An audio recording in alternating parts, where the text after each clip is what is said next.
Assalamualaikum warahmatullahi wabarakatuh.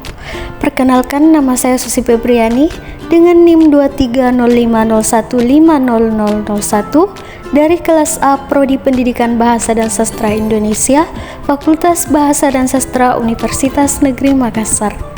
Pada video kali ini, saya akan membahas salah satu materi dari mata kuliah fonologi, yaitu problema fonologis dalam bahasa Indonesia yang meliputi problema akibat unsur serapan, problema akibat pengaruh kedaerahan, dan problema akibat hiperkorek.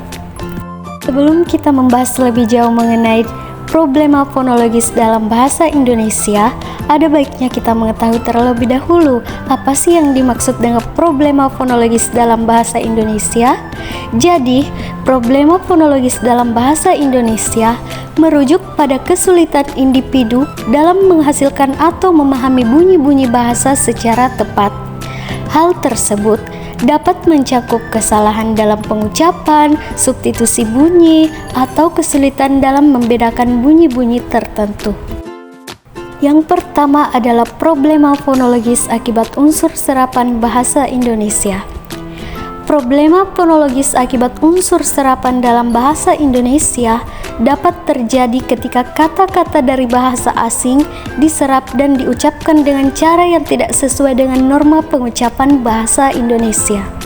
Hal ini tentu dapat memunculkan variasi pelafalan yang mungkin sulit dipahami oleh penutur asli atau dapat menciptakan ketidaksesuaian dalam penggunaan bahasa Indonesia yang benar.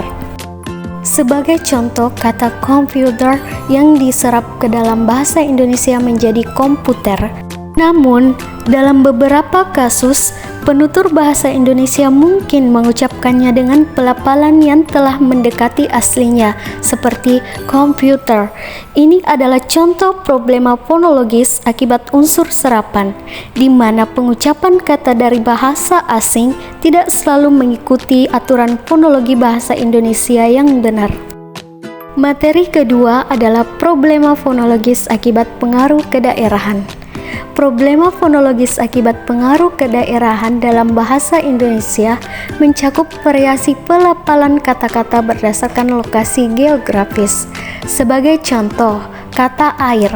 Kata air ini ketika diucapkan oleh penutur yang berasal dari daerah A yang pelafalan katanya sudah kental dengan bahasa Indonesia, maka akan melafalkan kata air dengan air. Namun, berbeda dengan penutur yang berasal dari daerah B, yang mungkin para penuturnya kurang kental dalam menggunakan bahasa Indonesia, sehingga kata air ini mereka lafalkan dengan bunyi air. Hal tersebut merupakan salah satu jenis problema fonologis yang diakibatkan oleh pengaruh kedaerahan, di mana setiap daerah memiliki ciri khas tertentu dalam melafalkan suatu kata atau bunyi. Materi yang ketiga adalah problema fonologis akibat hiperkoreksi.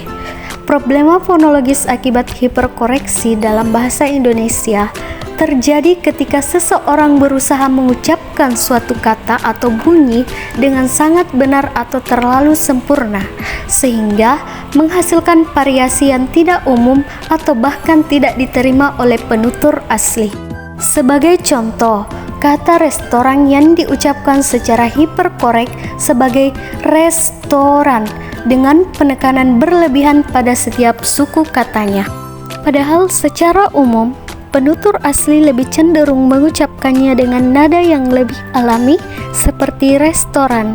Hiperkoreksi semacam ini dapat membuat komunikasi menjadi lebih terasa kaku atau tidak sesuai dengan penggunaan bahasa sehari-hari. Itulah penjelasan dari saya mengenai materi problema fonologis dalam bahasa Indonesia yang mencakup problema akibat unsur serapan, unsur kedaerahan, serta unsur hiperkoreksi. Lebih dan kurangnya mohon dimaafkan. Wassalamualaikum warahmatullahi wabarakatuh.